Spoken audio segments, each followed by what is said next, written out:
प्यारे बच्चों, क्लास 12 विषय इकोनॉमिक्स, आर्ट्स, साइंस, कॉमर्स सभी के लिए समान है। प्रोजेक्ट परख के तहत ऑफिशियल प्रत्येक विषय का 5 मॉडल सेट निकाला गया था, जिसमें से हम लोगों ने इकोनॉमिक्स में सेट 1 और सेट 2 कंप्लीट कर लिया है। यदि उस वीडियो को नहीं देखा है तो डिस्क्रिप्शन में ऊपर आई बटन पर या इस वीडियो के लास्ट में आपको मिल जाएगा। इस वीडियो में हम लोग सेट 3 के प्रश्नों को देखेंगे।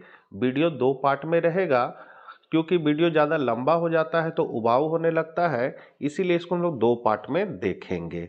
शुरू करने से पहले आपसे निवेदन है कि चैनल पर पहली बार है तो जरूर सब्सक्राइब कर ले, क्योंकि इसी तरह की वीडियो आपको मिलते रहेगी। तो यहाँ ऑब्जेक्टिव क्वेश्चन से शुरू है आपका, व्यष्टि अर्थशास्त्र की शाखाएं कौन सी है। तो व्यष्टि अर्थशास्त्र की जो शाखा है वो तो आपका है वस्तु का कीमत निर्धारण, साधन कीमत निर्धारण और आर्थिक कल्याण, तीनों है, इसलिए आपका हो जाएगा उपर्युक्त सभी। अगला क्वेश्चन जो है आपका, उस वक्र का नाम बताइए जो आर्थिक समस्या को दर्शाता है। तो आर्थिक समस्या को दर्शाने वाले वक्र को हम लोग उत्पादन संभावना वक्र कहते हैं। ये बहुत इंपॉर्टेंट क्वेश्चन है और बहुत सारे मॉडल क्वेश्चन में, गेस्ट क्वेश्चन में ये क्वेश्चन आया है। फिर है कीमत या बजट रेखा का ढाल होता है, तो ये भी बहुत इंपॉर्टेंट क्वेश्चन है। इसका ढाल जो होता है माइनस PX बटा PY होता है। कीमत रेखा इस तरह का होता है, तो इसकी ढाल क्या होती है, ऋणात्मक होती है। अगला क्वेश्चन है, मांग को प्रभावित करने वाले तत्व निम्नलिखित में कौन से हैं। तो मांग को जो प्रभावित करता है वो कीमत है, आय में परिवर्तन और उपभोक्ता की रुचि है, तीनों प्रभावित करता है, तो आपका उपर्युक्त सभी होगा।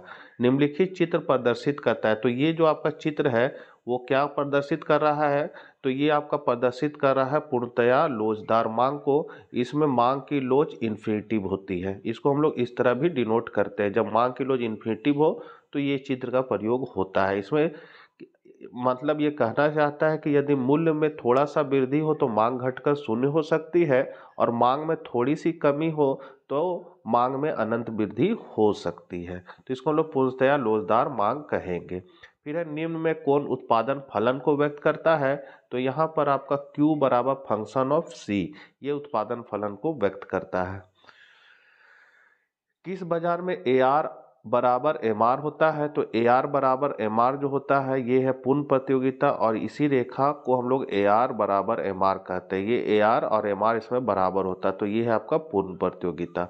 पूर्ति अपने लिए मांग स्वयं ही उत्पन्न कर लेती है, यह कथन प्रोफेसर JB से का है। उन्होंने बाजार नियम में ये बात को कहा था। किस बाजार में वस्तु विभेद पाया जाता है। तो एकाधिकार बाजार में वस्तु विभेद पाया जाता है, क्योंकि बेचने वाला एकलौता होता है। निम्नलिखित में से किसके अनुसार किसी वस्तु की कीमत मांग और पूर्ति की शक्तियों द्वारा निर्धारित होती है। तो ये कथन जो है वो मार्शल का है।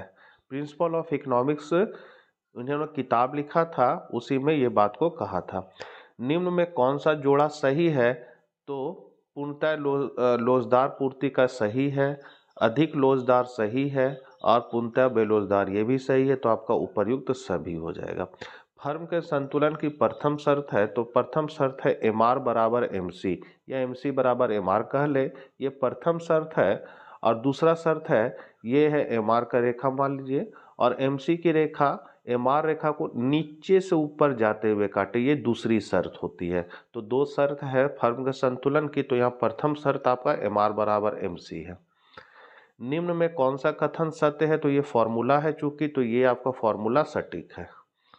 अल्पकालीन उत्पादन की दशा में एक विवेकशील उत्पादक किस अवस्था तक उत्पादन करना पसंद करेगा। तो वो द्वितीय अवस्था पास उत्पादन करना पसंद करेगा। जैसे ये आपका ग्राफ है, तो यहाँ से यहाँ प्रथम अवस्था है, यहाँ जहाँ अधिकतम रहता है ये दूसरी अवस्था है, और इधर तीसरी अवस्था होती है। तो उत्पादक जो है ये दूसरी अवस्था में उत्पादन करना चाहेगा। समान कीमत स्तर का अध्ययन किया जाता है। तो ये समष्टि अर्थशास्त्र में अध्ययन किया जाता है। द्वितीय क्षेत्र में कौन सी सेवाएं सम्मिलित होती है। तो विनिर्माण। क्या सत्य है। तो ये फॉर्मूला है, चूंकि NNP मतलब नेट नेशनल प्रोडक्ट बराबर ग्रॉस नेशनल प्रोडक्ट माइनस घिसावट हो जाएगा। NNP मतलब हो गया शुद्ध राष्ट्रीय उत्पाद, और GNP हो गया सकल घरेलू सकल राष्ट्रीय उत्पाद। आगे है, एक अर्थव्यवस्था में कौन सा क्षेत्र सम्मिलित है? तो प्राथमिक, द्वितीय, तृतीय तीनों ही क्षेत्र सम्मिलित होते हैं अर्थव्यवस्था में, इसलिए इनमें सभी हो जाएगा। ये बहुत इंपॉर्टेंट क्वेश्चन है। निम्नलिखित में किसके अनुसार मुद्रा वह है जो मुद्रा का कार्य करे? तो यहाँ आपका हार्ले विदर्स हो जाएगा। साख गुणक होता है, तो ये भी फॉर्मूला है, तो साख गुणक का फॉर्मूला है 1/CRR। CRR हो गया नगद निधि अनुपात। भारतीय रिजर्व बैंक की स्थापना हुई थी तो 1 अप्रैल 1935 को हुई थी, इसको याद रखिएगा, 1 अप्रैल 1935 को। नरसिम्हा समिति का संबंध निम्नलिखित में किससे? तो बैंकिंग सुधार से। केन्स का रोजगार सिद्धांत निम्नलिखित में किस पर निर्भर करता है?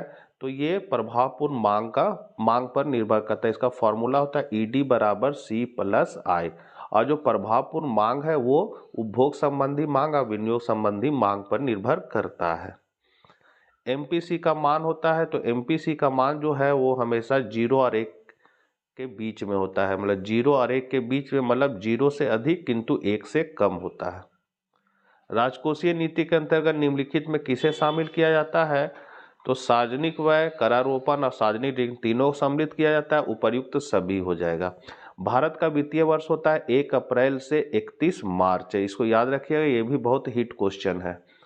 आगे है प्रत्यक्ष कर है। प्रत्यक्ष कर आपका आयकर और उपहार कर दोनों है, इसलिए अ और ब दोनों हो जाएगा। विदेशी विनिमय दर का निर्धारण होता है, तो विदेशी विनिमय दर का निर्धारण जो है मांग एवं पूर्ति शक्तियों द्वारा होता है। पूंजी शेष का घटक है, तो चालू खाता और पूंजी खाता दोनों है, अ और ब दोनों हो जाएगा। लास्ट क्वेश्चन व्यापार शेष है, तो ये फॉर्मूला है आपका दृश्य मदों का निर्यात माइनस दृश्य मदों का आयात, ये आपका व्यापार शेष है, इसको हम लोग व्यापार संतुलन भी कहते हैं। अब अति लघु उत्तरीय प्रश्न है, आर्थिक क्रिया क्या है? तो अपनी भाषा में हम बता देते हैं, जिस काम को करने से धन की प्राप्ति होती है वो आर्थिक क्रिया कहलाती है। यहाँ पर लिखा हुआ है कि आर्थिक क्रिया वह क्रिया है जिसका संबंध आवश्यकताओं की संतुष्टि के लिए सीमित साधनों के उपयोग से है। मतलब आप जिससे अपनी आवश्यकता को संतुष्ट करेंगे, और जो आपके पास साधन सीमित होता है, तो सीमित साधन क्या है? तो वो पैसा है। पैसा आपके पास सीमित है लेकिन आपकी आवश्यकताएं बहुत ज़्यादा है, तो उसी को प्राप्त करने को जो काम करते हैं हम लोग, वही आर्थिक क्रिया कहलाती है। सभी आर्थिक क्रिया अनिवार्य रूप से आय सृजन नहीं करती, मतलब जितना तरह का काम है सभी काम धन की प्राप्ति नहीं होती है। जैसे अगर अब एक बच्चा का सेवा उसकी माँ कर रही है तो उसके बदले उसको कोई पैसा नहीं मिलेगा, तो वो उसकी आर्थिक क्रिया नहीं कहलाएगी। और ये यदि वो नर्स है हॉस्पिटल में और वहाँ वो बच्चों की सेवा करती, तो उसके बदले उसको पैसा मिलेगा, तो उसका काम वहाँ आर्थिक क्रिया कहलाएगा। अब यहाँ पर लिखा हुआ है कि अनिवार्य रूप से आय का सृजन नहीं करती है, अर्थात आर्थिक क्रिया से आय का सृजन हो भी सकता है और नहीं भी हो सकता है। जैसे उपभोग एक आर्थिक क्रिया है लेकिन इससे आय का सृजन नहीं होता है। अगला है उपभोक्ता संतुलन का अर्थ क्या है? तो उपभोक्ता संतुलन जो होता है कि जहाँ पर उपभोक्ता तटस्थ हो जाता है, जो वस्तु मान लीजिए उपभोग कर रहा है और उसमें कोई बदलाव नहीं चाहता है, जहाँ उसको परम संतुष्टि मिल जाती है, वहाँ उपभोक्ता संतुलन हो जाता है। जैसे मार्शल के अनुसार उपभोक्ता संतुलन कहाँ होगा? तो जहाँ पर आपका MR रेखा जो है, सीमांत उपयोगिता की रेखा जो है, वो मूल्य की रेखा के बराबर हो जाती है, यहाँ पर आपका उपभोक्ता संतुलन होगा। वही यदि हम लोग हिग्स के अनुसार अगर देखेंगे तो उपभोक्ता संतुलन कहाँ होगा? तो जहाँ पर बजट रेखा को उदासीन वक्र स्पर्श करेगा, मतलब यहाँ संतुलन होगा। ये मैंने अपनी भाषा में बता दिया। अब यहाँ लिखा हुआ है कि एक उपभोक्ता उस समय संतुलन की अवस्था में होता है जब वह अपने चयन को वर्तमान परिस्थितियों में सबसे अच्छा मानता है, मतलब जो वह चुना है उससे वह परम संतुष्ट है, और वह अपने व्यवहार में तब तक कोई परिवर्तन करना नहीं चाहता जब तक कि वर्तमान परिस्थिति में परिवर्तन ना हो जाए। अगला है कुल आगम, औसत आगम और सीमांत आगम से क्या तात्पर्य है? यहाँ पर कुल आगम को हम लोग कुल आय बोल सकते हैं, औसत आय और सीमांत आय भी बोल सकते हैं। तो कुल आगम को पहले जानेंगे। कुल आगम किसी फर्म का कुल आगम वस्तु की एक इकाई कीमत तथा कुल बिक्री की गई इकाइयों के गुणनफल द्वारा प्राप्त किया जाता है। माने कुल आगम का फॉर्मूला है बिक्री इकाइयां गुने प्रति इकाई मूल्य। मतलब कुल आगम को हम लोग टीआर से डिनोट करेंगे और इसका फॉर्मूला हो जाएगा मूल्य गुने मात्रा। मतलब जो भी आपके पास वस्तु है उसकी प्रत्येक इकाई को यदि आप बेच रहे हैं 5 रुपया में, तो उससे आपको जो आय प्राप्त होगा वो कुल आगम कहलाएगा। अब औसत आगम क्या हो जाएगा? तो औसत आगम हो जाता है कि कुल आगम को उत्पादित इकाई से अगर यदि हम भाग लगा देते हैं तो वो औसत आगम हो जाता है। इसको हम लोग प्रति इकाई बिक्री से प्राप्त आगम कहते हैं। तो यहाँ पर लिखा हुआ है कि उत्पादन की प्रति इकाई बिक्री से प्राप्त होने वाला आगम औसत आगम कहलाता है। इसका फॉर्मूला हो जाएगा ए आर बराबर टी आर बट्टा क्यू। इसका फॉर्मूला हो जाएगा टी आर बराबर पी इंटू क्यू और इसका औसत आगम का फॉर्मूला हो जाएगा ए आर बराबर टी बट्टा क्यू। वहीं हम लोग सीमांत आगम को देखेंगे तो उत्पादक को वस्तु की एक अतिरिक्त इकाई की बिक्री से प्राप्त आगम को सीमांत आगम कहते हैं। और सीमांत आगम का फॉर्मूला है एम आर बराबर T R N minus T R N minus one. और दूसरा फॉर्मूला है आपका एम आर बराबर डेल्टा टी आर बट्टा डेल्टा क्यू। ये फॉर्मूला कब यूज होगा? जब आपका संख्या में नंबर दिया रहेगा, मतलब संख्या में दिया रहेगा। और ये फॉर्मूला रहेगा जैसे दिया रहेगा टी आर बराबर ए एक्स स्क्वायर और बोलेगा इसका सीमांत निकालिए, तब ये फॉर्मूला का हम लोग यूज करेंगे। आगे है बाजार को परिभाषित कीजिए। तो बाजार का अर्थ उस समस्त क्षेत्र से होता है जहां क्रेता एवं विक्रेता फैले हुए होते हैं, जिन्हें स्वतंत्र एवं पूर्ण प्रतियोगिता या अपूर्ण प्रतियोगिता होती है, जो आपसी सौदेबाजी द्वारा एक ही या विभिन्न कीमतों पर वस्तु का क्रय विक्रय करते हैं। अगला है राष्ट्रीय आय के चक्रीय प्रवाह से आप क्या तात्पर्य है? तो आय के चक्रीय प्रवाह से अभिप्राय अर्थव्यवस्था के विभिन्न क्षेत्रों में मौद्रिक आय के प्रवाह या वस्तुओं और सेवाओं के चक्रीय रूप में प्रवाह से है। इसे चक्रीय प्रवाह इसलिए कहते हैं क्योंकि इस प्रवाह का ना कोई आरंभ होता है और ना कोई अंत होता है, यह निरंतर एक चक्र के रूप में प्रवाहित तो होता रहता है। तो राष्ट्रीय आय का चक्रीय प्रवाह जो है वो क्विने और शास्त्री ने चक्रीय प्रवाह को दिया था। जैसे ये आय है, आय को हम लोग उत्पादन कार्य में लगाएंगे, उत्पादन कार्य के बाद क्या होगा? उपभोग होगा और फिर ये आय उत्पन्न करेगा और इस तरह ये दोनों घूमते रहेगा। व्यापारिक बैंक के दो कार्य बताना है। तो पहला है जमा स्वीकार करना, दूसरा ऋण देना।